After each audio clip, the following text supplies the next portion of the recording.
Hi all, I am here doing this online class about emergent literacy and significant disabilities. I am trying a new software program, so it might be a little bit wonky at first, but you can see my entire screen here. And what I am going to do is to do the slideshow, so I'm going to go like this. And I'm just going to press start. We're going to give it a go. All right, so what we are talking about right now today is emergent literacy and significant disabilities. And you're getting this as I am sitting here from the couch in Casa del Sanders. If you hear Stella the cat, or if she emerges from the bedroom, she might jump on up here. I'll be sure that you get a chance to see her. But here we go. I feel a little bit bad talking about this topic right now, doing this in a recorded format, because it is perhaps this and the next one, the conventional literacy, are the things that I feel most passionately about, the things that drove me back to pursuing my PhD. Because I've told you before about Kevin and my experiences with Kevin, and him being in the first grade classroom and realizing that indeed he did not have a way to read and write, and that was part of the reason that I decided to come back. And so what we're going to be talking about today is emergent literacy. In the next lecture, we're going to be talking about more conventional literacy. I want you just to take a look at these photos and just think about what they are. So we see a baby here eating a book. Looks good, all right? The children's collection, wonderful. We see a child here sitting on his mother's lap, a pretty common scene, okay? We see another child sitting down, here we are, and reading a book, actually doing the conventional types of literacy that we would imagine that a 6, a 7-year-old would be doing, the kind of reading that we do. And so what these pictures show us is sort of the transition here. And what we're going to be focusing on today is what's happening in these two pictures, what the skills are that lay the foundation that's necessary to get to this place. And so here's our advanced organizer. What I'm going to talk about first is what emergent literacy is. Then we're going to talk about emergent literacy specifically for individuals who have severe disabilities. Finally, we're going to be looking at intervention. And in intervention, I'm going to talk about shared reading, how we can adapt materials in order to do shared reading for individuals who have significant disabilities. We're also talking about alphabet knowledge. I want you to be thinking, as I'm talking about each of these topics, alphabet knowledge, phonological awareness, writing, about how they can be adapted specifically for kids who have severe speech and physical impairments. And that's especially difficult to try to consider for children who use AAC. All right. I want you to also recognize that in CSD 504 we did quite a bit of talking about emergent literacy and about emergent writing, and we did half of a semester on conventional literacy.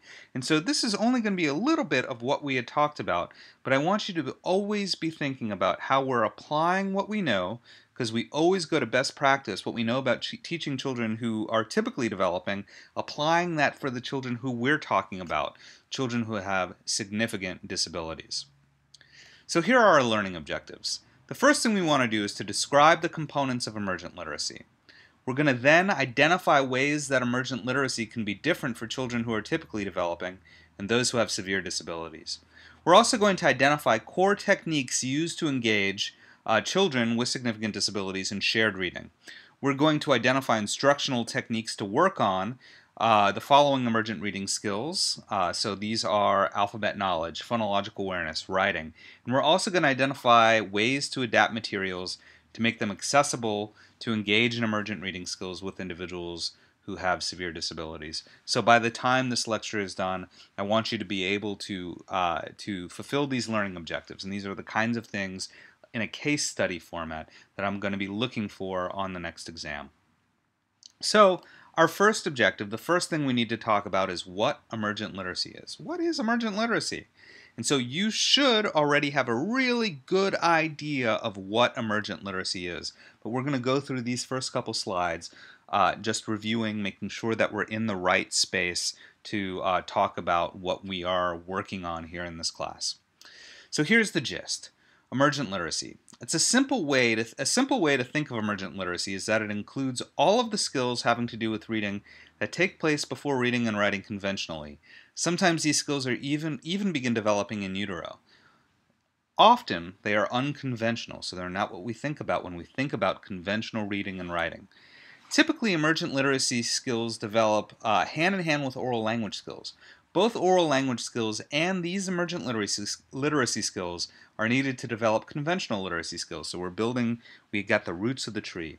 What we need to do is figure out how we can build both of these in individuals who have severe disabilities. So one of the big components here in terms of emergent literacy and conventional literacy is making sure that we work on these things comprehensively, that we're working on language and we're also working on literacy skills. Sometimes when you see intervention programs, they're working on things discretely. And as we know, nothing happens in a vacuum. And so we got to make sure that we're working on these things comprehensively. And later we're going to talk about shared reading, which is the perfect way to do this. So what does emergent literacy look like? Well, we have a baby here eating a book. All right, again, like the other ones, it looks good. Okay, we see all of this creative writing over here. Okay, we see a baby over here scribbling. Here's a mom reading to a book, reading to a baby, not reading to a book. That would be weird. And then finally, we have bowl cuts over here that look much like me in the early 80s when I was these children's age. And so, or the late 70s. And so, what we have here are different variations of what emergent literacy can be. And look how varied this is. Look at the scribbling over here at the bottom left, eating a book. This is not what we think about when we think about conventional literacy, but we have to respect it as being literacy, as it being something that we need to do in order to be literate. And I want you to notice something else about these pictures. It looks like we don't know, about this picture or not, but it looks like most of these children don't have severe physical and speech impairments, all right? This baby is able to take a crayon and scribble. These children are able to read to one another. And those are something that our clients are unable to do, and that's what we need to think about when we think about serving the people that we serve. And so I'm just going to briefly, we've already seen the slide, talk about the difference, and it's really important for this population between the old readiness view and our new emergent view. And with the readiness view, what we have to realize, and it still is around, okay, is that this is the view of can't. This is the view of we can't work on literacy because it's school-based. We can't work on literacy for our students who have severe disabilities because they haven't mastered these prerequisite skills. And so we want to put a big X over that readiness mastery view. And what we want to concentrate on is this emergent view. We realize that literacy is learned through this interaction, all right? The circle of life. So listening, speaking, reading, and writing. And for our students, instead of speaking, we might be thinking about augmentative and alternative communication. We want to realize when it starts. We're recognizing that these skills are not developed in discrete ways. So students aren't working on phonological awareness one day and then working on emergent writing the next day. All of these things are happening together. And maybe they go, home later on in the evening and they have shared reading. And during that day at preschool, a preschool teacher was reading to them as well. And so all of these different things are developing concurrently. They are not developing step by step by step by step. And finally, what we have to realize is that all children can learn to use print meaningfully in some way, shape, or form. We might not be talking about it in the conventional way, the final picture that I showed of the first three, but we have to recognize that all kids can use print in some way, shape, or form. And it's a really, really important skill to keep developing. And we know that for our students, for the students that we serve, this is probably going to be developing at a slower rate, and so we have to know that. So we have these tenets of emergent literacy. I'm giving a presentation on Saturday to the Northwest Down Syndrome Association, and I'm going to be spending a lot of time talking about these tenets. We've already talked about the fact that it begins at or before birth. So, imagine the baby who is eating the book, who might be a couple months old, the little baby who is being read to. Imagine a mother reading to their child while their child is still in the womb. They're beginning to get these early skills. And those skills are happening way before formal instruction begins, before a student goes into a classroom and has to work on knowing, each of their letters, they're getting lots of opportunities to figure out that those squiggles have meaning, that those are letters, that those letters are mapping on to different sounds. And what's happening is that they're learning these skills through this active engagement, through interacting with adults, through interacting with what I like to call, or what the center where I did my PhD likes to call, the more knowledgeable other. Another big point that I'm going to come back to later, especially when we talk about writing, is this notion that the functions of literacy are just as important as the forms. And so think about that. The purpose of reading, the purpose of writing, is just as important as being able to master um, uh, handwriting, for example. Even though there is some more recent research on the importance of handwriting, we shouldn't be thinking about doing things like copying or tracing with our kids. We should be thinking about things like developing the ability to write lots of text, right? And so, for example, writing without rules is really important. So making sure that you have that. What we also have to recognize is that these behaviors are fleeting and variable, and it depends on what we're doing. And so a student might be able to do one thing in one context one day, but then in the next context it might look completely different. And one day a child might be writing their name perfectly, and then the next day some of those letters might be backwards. But that's okay. That's all right. These skills, even though we can see, and I was talking about this the other day in class, that they do develop sequentially, it's not a perfect line, right? It's a squiggly line. And sometimes those skills are recursive, where we go back and we go forward, and we might go back a little bit and we go forward a little bit. And that's okay. That's development. That's all right. And so that's some of the problem that I have with mastering one skill and then mastering another skill and then mastering another. What we have to realize is that every child is different also. There's a lot of developmental variation. And we also know that this foundation that we're trying to build through these emergent literacy experiences are the things that are going to be later tied to conventional reading and writing. So they really do serve a very important purpose. I'm not going to spend much time going over this theoretical model of emergent literacy. I spent a lot of time in CSD 504 talking about it. But what I want you to recognize here is that the way this works is that there's 1, 2, 3 different parts here.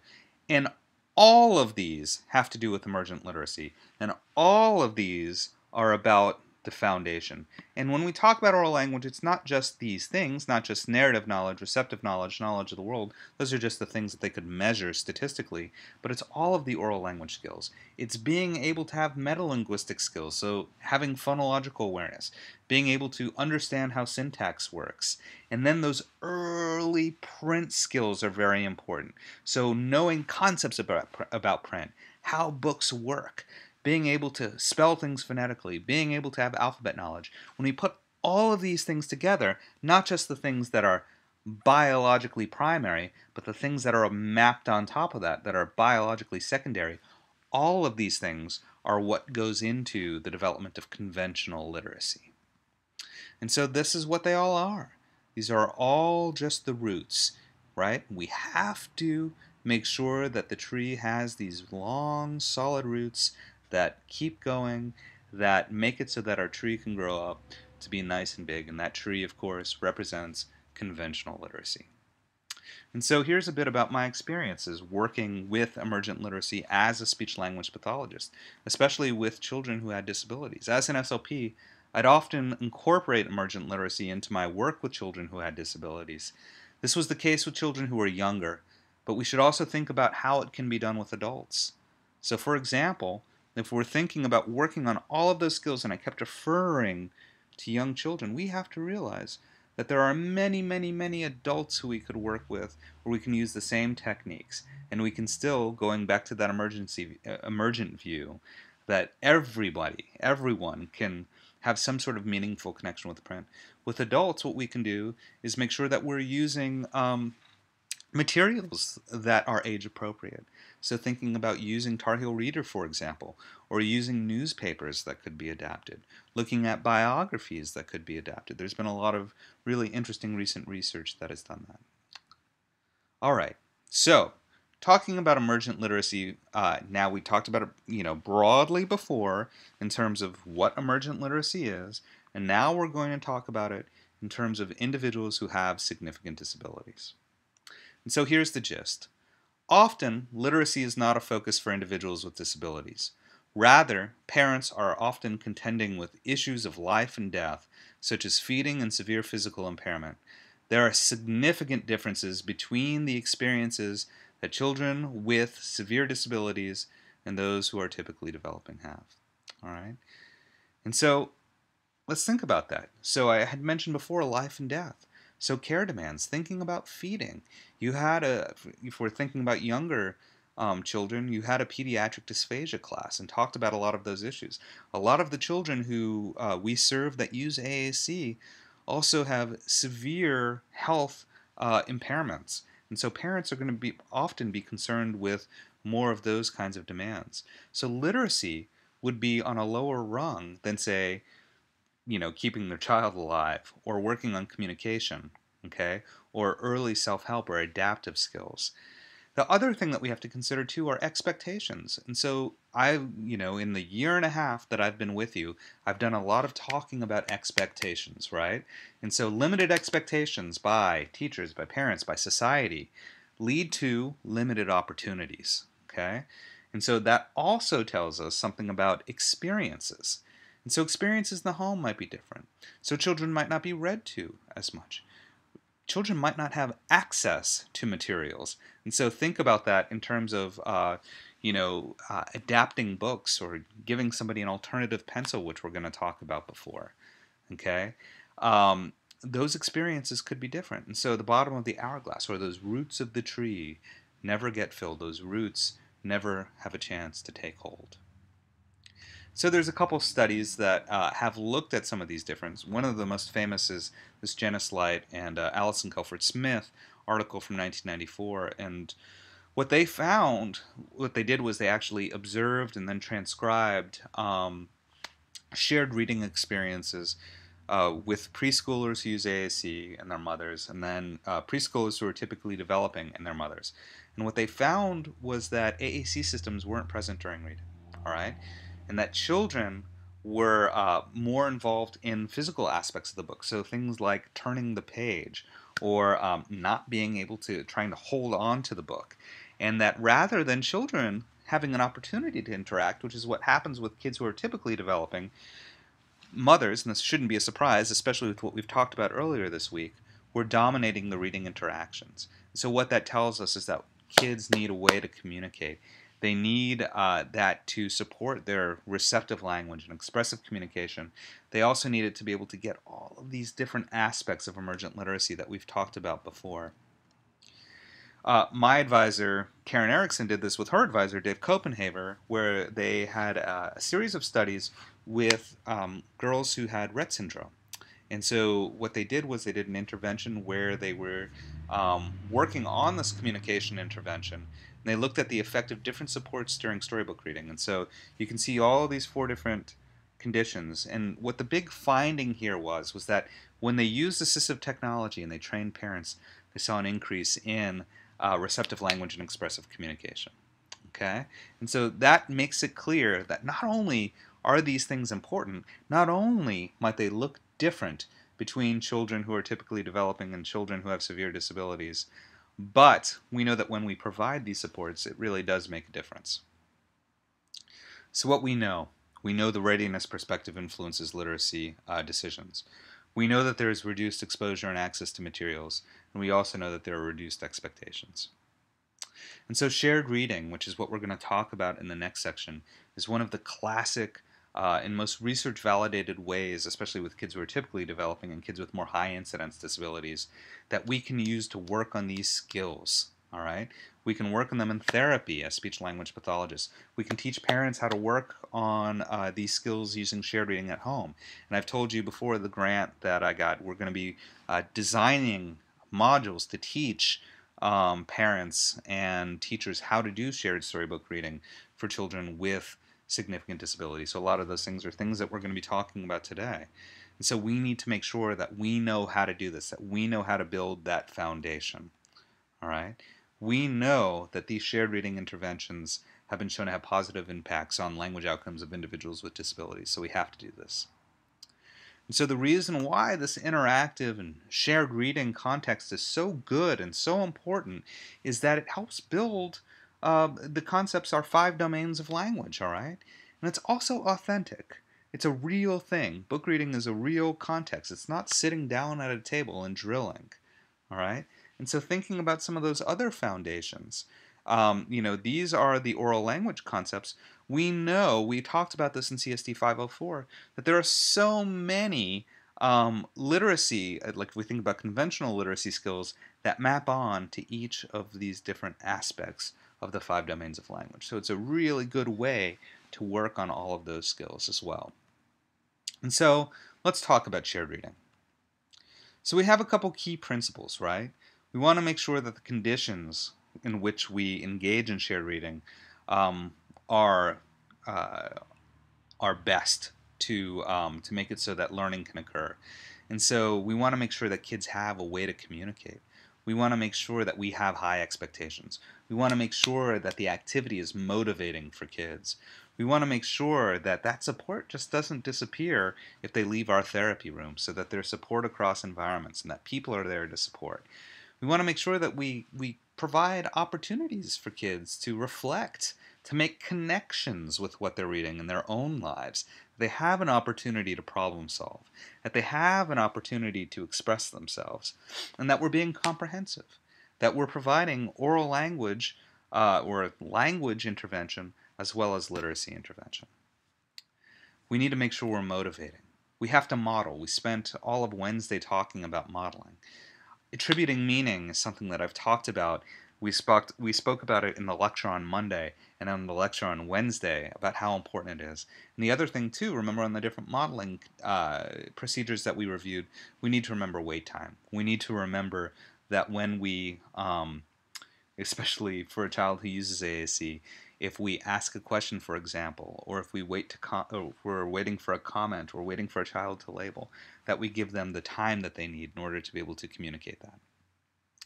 And so there's a couple like just standard textbook, different kinds of interventions that have been used for children who are typically developing, and we want to think about how they can be adapted for children who have disabilities. And so one of them is the car, okay? And it's very simple.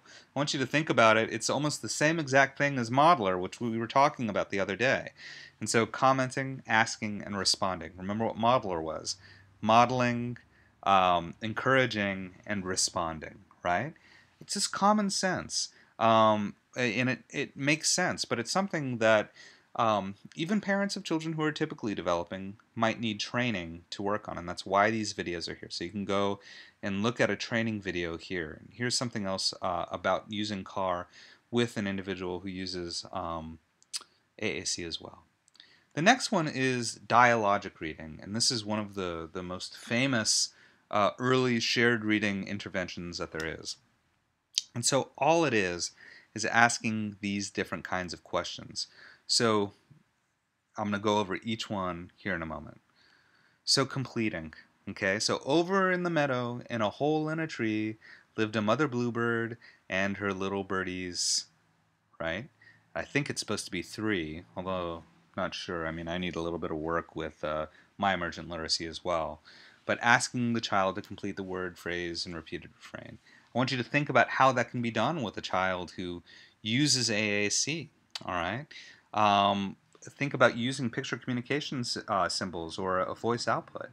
And so if we go here, we can't open it, we copy and paste it, so now you see everything. We go here, we're going to paste it.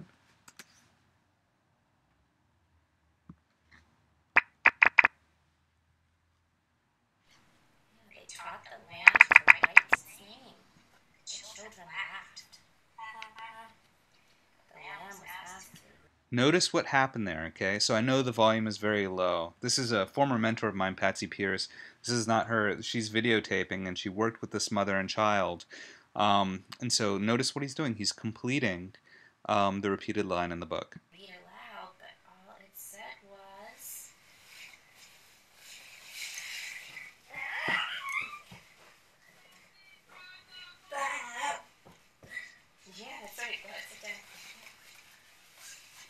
And so he went and got the toy, or That's the right. doll that was related to the But book. And what all did it it say? said was, oh, bah. Oh, Yes, wow. Look at that. BAA. Look at how she print Bad. references there too. Sometimes. So there's an example of completion. Okay. So I'm going to be moving in and out of the slides here. And so recall. All right. So asking what happens. Okay. Let's see what that can look like. I'm glad that worked with AAC. Again, the volume is low here. Zebra, zebra, what do you hear?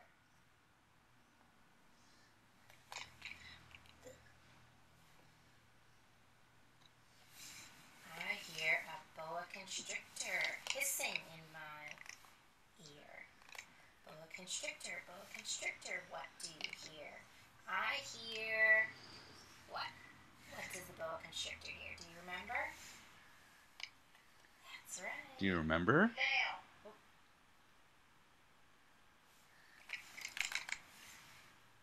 Elephant. That's right. That's right. I hear an Okay. elephant. And so he goes to the AAC device and is able to answer the question.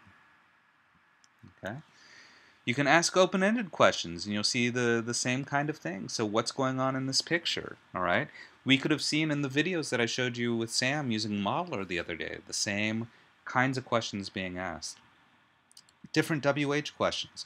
The idea is these are all different kinds of questions. We don't ask all of these at the same time, just when they're necessary. Okay? And then distancing, so making a connection. So let's look at that between the books and their own life.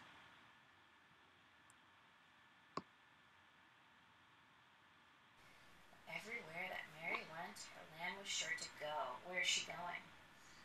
Upstairs. What's she gonna do?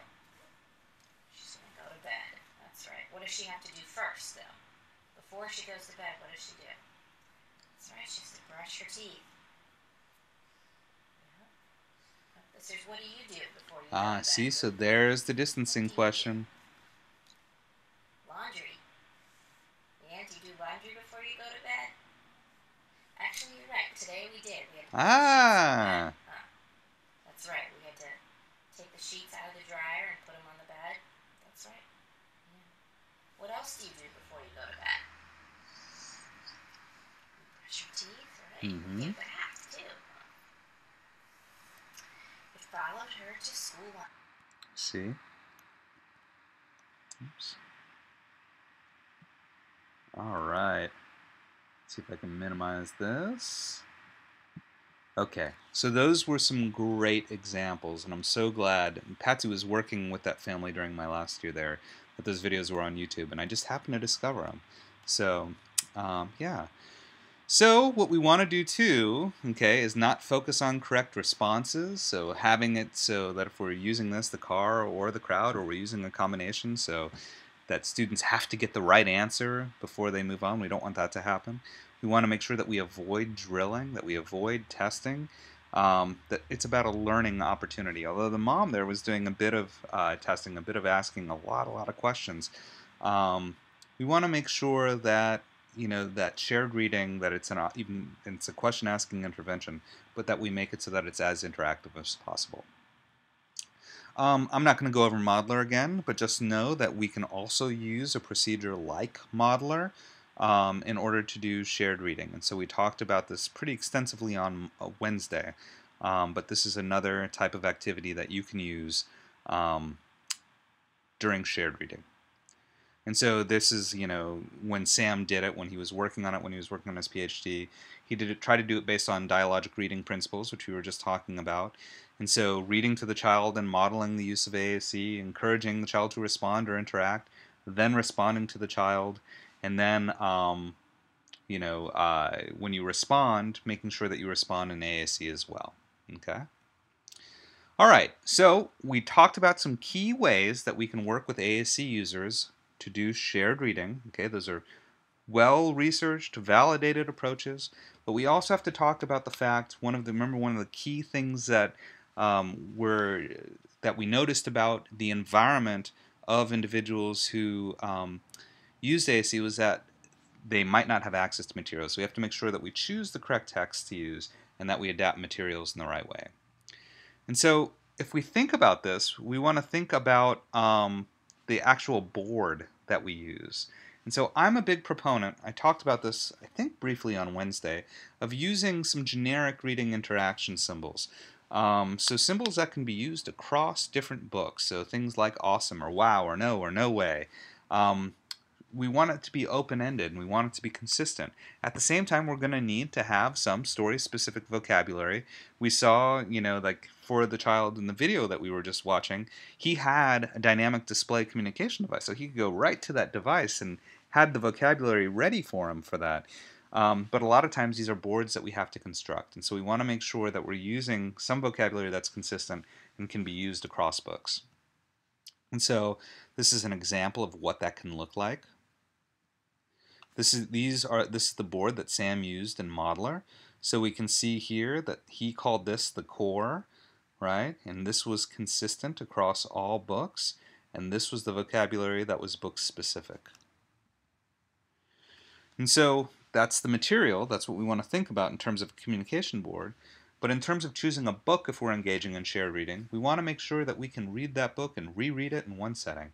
And so for those of you who have little kiddos or have had little kiddos or work with little kiddos, you know that you can read the same book 4,000 times. So it can be read and reread over in one setting. We would also like those books, so we can do a bit of those distancing activities too, to be related to things that children know. And so especially when we talk about conventional literacy, we want to make sure that they have a chance to use their background knowledge. We want to make sure that there's a lot to talk about. And then we're going to talk about this in a moment. We want to make sure that in the book, that there's some way that we can address these different kinds of aspects as well. Now, some of them could be we could be using an alphabet book just to address alphabet knowledge. But if we do that too, we can work on concepts about print. So these are just key things that we want to remember when choosing materials. We also want variety, right? So it's not just a storybook. We can get books with repeated lines. We can have nonfiction or informational books. And what we know is that there's a real paucity, even with children who are typically developing, of those books being read to kids. Wordless picture books, ABC books. It depends on what you want to do. Okay, so if your goal is to work on alphabet knowledge, using an ABC book is going to be a really good way to do that. Okay, if you're working on interaction with a kiddo, a book with a repeated line, if you've got a Big Mac, you can put the repeated line on that Big Mac, would be a wonderful way to do that. So you could go into work with a kid. Remember we were talking about on Monday with beginning communicators. It's one of the first things that you can do with a beginning communicator. You can go to Tar Heel Reader. Okay, and so I've showed you Tar Heel Reader. I showed you in CSD 504 how it worked, how you can make a book and it can be accessible with switches or IntelliKeys, which are adapted keyboard. IntelliKeys is an adapted keyboard. Remember, if you set up an account, you have to use the password literacy. So here are some examples of what custom overlays for Tar Heel Reader might look like.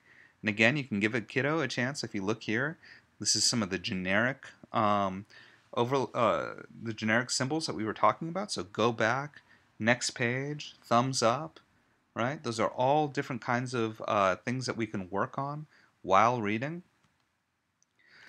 We can also go here. So this is where I did my PhD, the Center for Literacy and Disability Studies, and what they've done is taken for older students. It's pretty cool. As part of their dynamic learning maps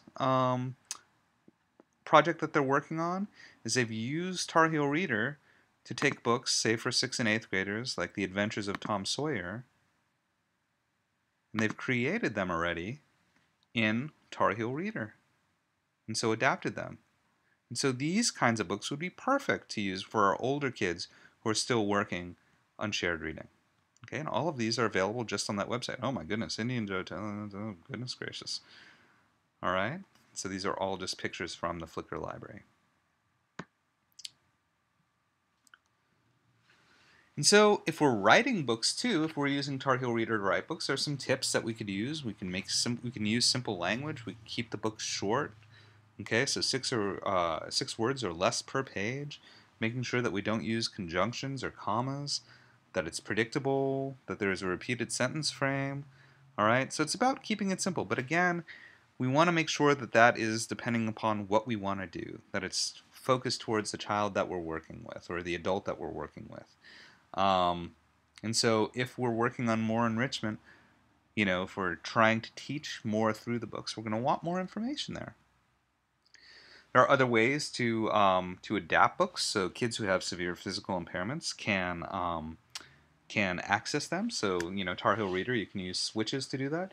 But here we have baggy books, right? And so we can see the cereal or the macaroni, excuse me, and these look like wasabi peas or just peas that are in here that could be used to flip the book pretty easily.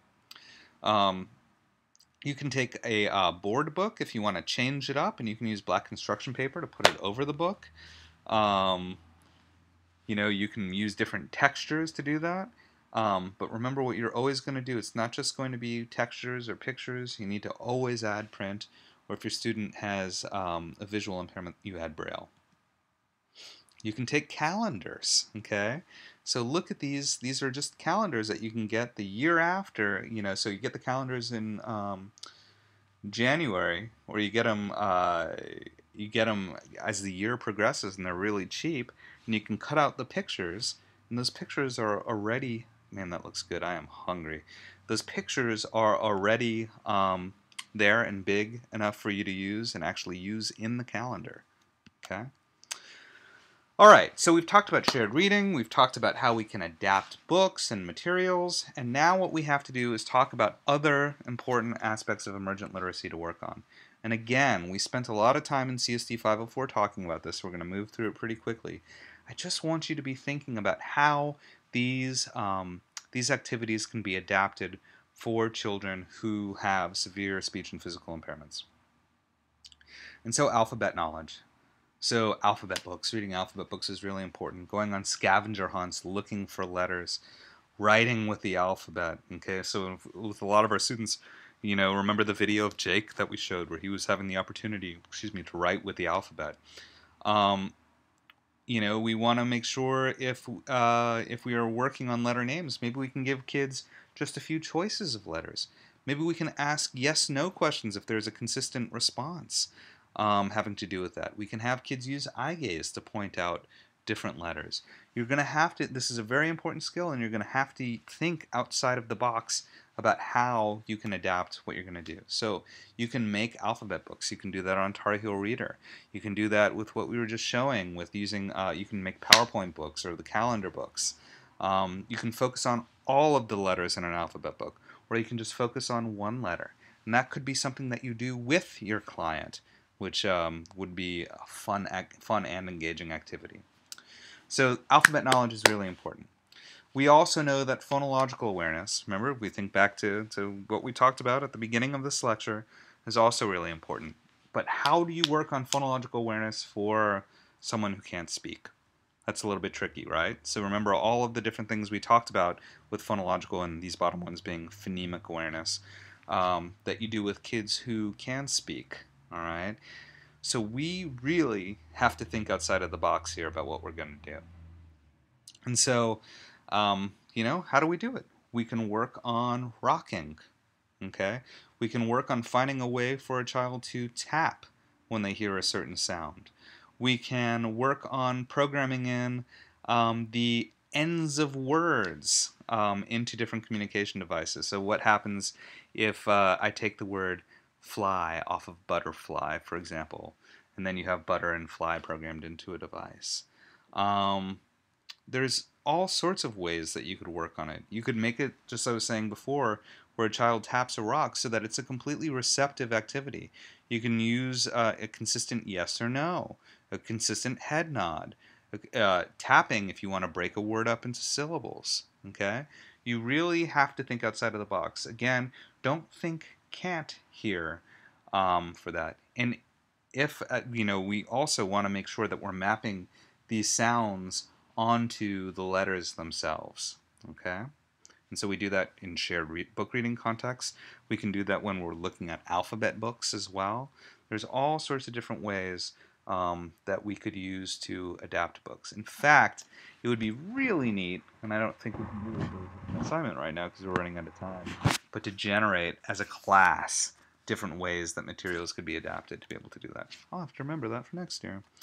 And so in teaching phonological awareness, calling attention to rhyme. So 1, 2, 3, come along with me. What two words rhyme? Okay? And so what you could do is have all of the words, each word programmed into a different button on the communication device. And then have the child find the words that rhyme, okay? And have them written out in front of them. So just different ways that you could do this. I'm just thinking about these off the top of my head, so they're not horribly well thought out at this point. But this is the kind of thing that you really do need to think out, and the kinds of things that you will need to think out for your clients. Segmenting morphemes and syllables, okay? Focusing on alliteration is one of the key things that we can work on to not only work on phonological awareness, but if we actually see the letter, we can use it to work on alphabet knowledge as well. And so some tips for working on rhyming. Read and talk about rhymes in detail so students are comfortable with the text. Then you can read the text over again, reread each rhyme and stop after each rhyme to let students identify the parts, right? You can have a student who is nonverbal identify whether it rhymes or whether it doesn't through a yes or a no, okay? Um, you can have the students fill in the rhyming portion, so those can already be pre-programmed in a device. Yeah, so those are all different ways that we could do that. So alliteration, getting children to attend to the initial sounds, so thinking about technology that we could use to do that, where, perhaps, if we're singing along, like if we're, and again, I'm just thinking about this off the top of my head, um, if we have a rhyme, there's lots of alliteration books that are available online, and there are certain sounds that are used. Maybe we program that sound into the communication device, or use it in a Big Mac, so it's like ba, and at the beginning of each word, the child goes ba, ba, ba, ba, as you read the words aloud. Okay, just different ways that we could work on this. And so we've talked about phonological awareness, we've talked about rhyming, alliteration, alphabet knowledge. And finally, the last thing that we're going to talk about is writing, okay? And so everyone has seen the video of Jake already and how he is exploring when writing, okay? And writing is really important because writing is another way for kids to attend to the features of letters while they're learning letters. They're beginning to construct words, so being able to spell phonemically, and that's really important for being able to decode and read phonemically as well. So it's another way, another modality of being able to do that. Looking at things like spacing and the order of letters. And so what we want to do is we want to make sure that our kids have an opportunity to do that. And these are all the skills that they learn through emergent writing, through these authentic experiences, that these marks have meaning, all right? And that they can make these. And so what we have to do, and I've talked about the pros and cons of this from looking at alternative pencils as well, is that we have to figure out a way to provide kids with access to those very same letters. And so for students with significant disabilities, it's going to be problematic because they might not be able to hold the writing instrument. They can't talk about what they've written. And so that's something that kids do in preschool, right? And so if you go to a center in preschool during center time, and one of the centers is, maybe it's a doctor, and the doctor is writing a prescription, and the kiddo is writing the prescription, and it's a bunch of squiggles, but talking about what it is that they've written. Our kids, our clients, don't have the opportunity to do that. They can't see, perhaps if they have a visual impairment or if they're not paying attention to it, the models that adults provide, and that's a really big part of what we do. And so that's the wrong there, goodness. There's been a focus on prerequisites, all right? So limited opportunities to explore. And what we have to make sure that we do is that we don't think about prerequisites in the readiness point of view, and that we provide opportunities to our students so that they are able to do this. We also want to make sure that we're focusing on function as opposed to form, okay? So form follows function. And the problem is that for students with significant disabilities, often the focus is on form. So often it's on writing a letter perfectly. Often it's on tracing or copying rather than generation. And so we have to support writing development in some way. We can use technology to do that. So I'm sure that a lot of you have seen Alpha Smarts. We can use the student's communication device in order to be able to focus on writing as well. Okay, and again, this is focusing on functioning because it's it's about getting it out there. We can use, I showed you before, IntelliKeys, so using some of these adapted keyboards. So alternative pencils. So I've shown you eye gaze before and what that can look like. Using these alternative pencils in a partner-assisted scanning manner as well, even though the eye gaze is indeed partner-assisted as well. Okay, and so we've seen Jake. Let's go ahead and look at Matthew momentarily. And just, oops, there's my email. Oh, now you're going to get to see all that. And so let's take a look, all right, at the video of Matthew. And so what we'll see here with Matthew is just that he's getting the opportunity to use the adapted keyboard to scribble. Look at that big computer. This is from 2004.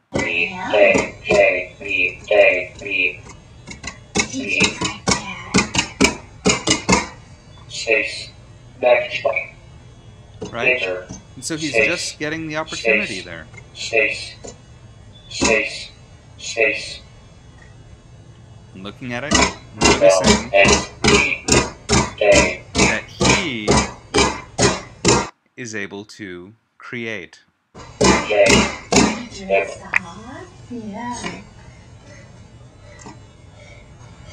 Let's hear what it says. Matthew. Next spell is BKJNE. Did you hear? Right? So he got to hear what it says. Matthew.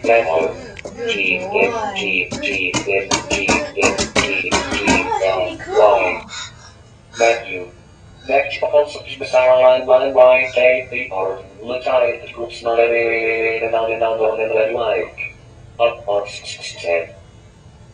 Right? And so they can even though we know that he was not intentionally hitting those keys to compose his narrative, that's what kids who are typically developing do. They squiggle, right? And then they talk about it. And so in this case, his mother is going to then talk about what he wrote also. And maybe there's a story. So I remember with Jake, they were talking about, like if you look at the case here, you can see that they were, there are different books that he composed that have a few letters that he wrote, and then they would talk about them. And those are the emergent writing experiences that children need to be able to have. And so we want to choose an alternative pencil, but we want to make sure that we know that physical ability is not a prerequisite. That's the point of having an alternative pencil. They don't need to know their letters, okay? Children who are learning to write don't need to know their letters. It's part of how they learn their letters. Okay, they learn about pencils and letters by writing. Okay, and so there's the color-coded eye gaze frame, the print alphabet chart, using partner-assisted scanning, which we've talked about before. So here is just a couple guidelines for being able to do that. Some general principles you've heard me talk about, the fact that copying doesn't equal writing. We want to make sure it's real. We want to make sure it's authentic. We want to model for our clients about writing as well. Okay, and so we can offer. We were just talking. Were we talking about that? Yes, we were on Wednesday. Okay, so having topics to write about. Okay, so personal remnant books, objects, things in the classroom, using pictures, things that the students are interested in. Finding the things that motivate. So on Saturday, I'm presenting at OSHA with Sam about emergent writing. Not this Saturday, but the Saturday after. And so in providing supports for our students who have severe disabilities. And one of the big things that we're going to be talking about is motivation and the importance of making sure that we have things that motivate kids to write, because chances are that they're going to be highly unmotivated. Not only because of the nature of their disability, but also because of all of the other factors that we talked about before. So things like expectations. Okay, things like frustration, things like copying for the entire time they've been in school. We want to do it in multiple environments, in multiple contexts. We can write emails, we can write letters, invitations, put captions for books. We can make a book on Tar Heel reading. We can write just for the sake of writing, okay? We need to provide the alphabet. We need to provide students the chance to scribble, and we need to make sure that it happens across different contexts. All right, so that was the lecture. Remember what we talked about? We talked about what emergent literacy was to begin with. We talked about how it was different in individuals who have significant disabilities. We talked about shared reading. We talked about adapting books. We talked about alphabet knowledge and phonological awareness and writing and rhyming, right? And so hopefully by this point, you can check off doink, each of these learning objectives. So describing components of emergent literacy, identifying ways that emergent literacy is different for children who are typically developing and those who have severe disabilities, identifying core techniques used to engage in shared reading with individuals who have severe disabilities, identifying instructional techniques to work on these different skills. And remember, a lot of that has to do with thinking outside of the box, figuring it out, okay? And identifying ways to adapt materials to make them accessible to engage in emergent reading skills with individuals who have severe disabilities. All right, there's also going to be a lecture posted soonish on conventional literacy. I'm also posting the Google Docs so that if you have questions as you read, sort of a muddiest point kind of deal, we can post those up there, and hopefully I'll be able to answer them Monday. All right. Thank you.